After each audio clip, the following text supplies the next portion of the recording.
এই যে রাজনীতিবিদরা প্রধান উপদেষ্টার সফর সঙ্গী হচ্ছেন, এটি কি আসলে আন্তর্জাতিক কূটনীতির অংশ, নাকি বাংলাদেশের রাজনৈতিক প্রেক্ষাপট বিবেচনায় এমন উদ্যোগ নিয়েছেন প্রধান উপদেষ্টা? ভাই, এটার মধ্যে আমি কোনো রাজনীতি পাই না। ওই যে কথা রনি ভাই বললেন যে মির্জা ফখরুল ইসলামের, ওনাকে আমি খুব মেধাবী লোক মনে করতাম, যে ঠান্ডা মাথার লোক। উনি কি বুঝে গেলেন না ভাই, এটা আমি বুঝলাম না।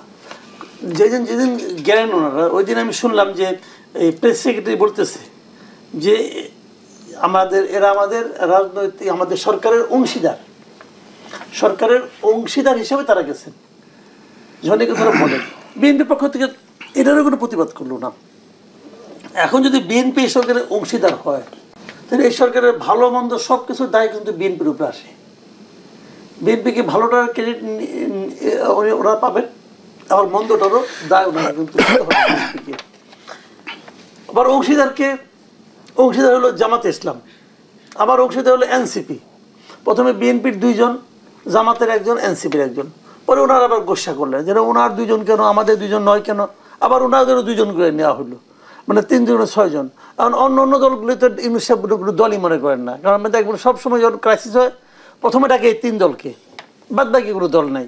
এই একটা দল আছে ইসলামী আন্দোলন, এর অর্ধেক ভোট এনসিপি পাবে, চ্যালেঞ্জ আপনি লিখে রাখেন, ইলেকশন তো হবে একদিন। এনসিপি ইসলামী আন্দোলনের অর্ধেক ভোট পায় কিনা দেখেন, জাতীয় পার্টি অর্ধেক ভোট পাবে এনসিপি। এটা হলো ইউনুস সাহেবের কাছে দল নিয়ে গেলে, নিবন্ধনও হয় নাই, ওখান থেকে 2 জন নিয়ে গেলো। বাট টাকাগুলি কার? এটা ইউনুস সাহেবের গ্রামীণের টাকা গেছে, এটা গ্রামীণে তো অনেক টাকা আছে, উনি ওখান থেকে টাকা খরচ করতেছে, আমার আপনার টাকা খরচ করতেছে। এই প্রশ্ন জনগণ করবে না, একদিন করবে। আর এরাও যাচ্ছে, আচ্ছা ওখানে নিয়ে তো গেছে আসলে ঢাল হিসাবে। আসলে মাহফুজ আলমের যে দুরবস্থা হয়েছে, এটা দেখার পর নিয়ে দেখেন, এই যে ওখানে যে মারামারি করে স্লোগান, আমি কিন্তু এটা পক্ষে না, যে দলই হোক, আমি মানে এগুলো আমি চাই না, এবং এটা আমাদের আন্তর্জাতিকভাবে আমাদের ইমেজ নষ্ট হয়। কিন্তু তারপর একটা কথা আছে যে এই দলটাকে, ধরেন আওয়ামী লীগকে আপনি দেশে কোনো কথা বলতে দিবেন না, কোথাও কোনো কথা বলতে দিবেন না, তো তারা কথা বলবে না। তাদের যেমন একটা ক্ষোভ আছে, ক্ষোভটা আপনি বলতে দিবেন না, আটকে রাখতে পারবেন, এখানে এই ঘটনা ঘটবে। এখন মাহফুজ আলমের ঘটনার প্রেক্ষিতে ইউনুস সাহেব মনে করছে আমি একটা বর্ম হিসেবে এদেরকে নিয়ে আসি, তাহলে এদের দলগুলো আসবে এখানে, যে না এখন 2 জনে মিলে মারামারি হবে।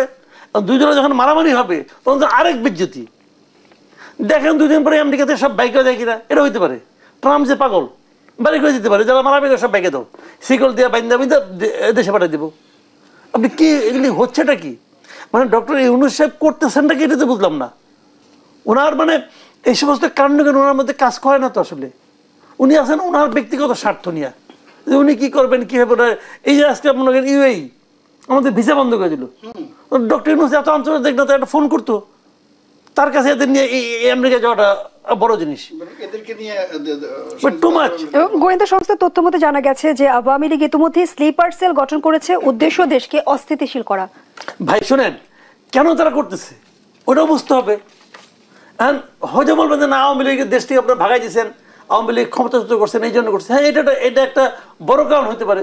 তো আওয়ামী লীগের যারা দেশে আছে, তাদেরকে আপনার মন জয় করার চেষ্টা করছেন, তাদেরকে বোঝানোর চেষ্টা করছেন যে তোমরা যে নেতার পেছনে ছিলা, ওই নেতা তোমাদের ডুবাই দিয়ে চলে গেছে, এই বোঝানোর চেষ্টা করছেন? করেন নাই। উল্টা আপনি এদেরকেও এখান থেকে তাড়াতে চান।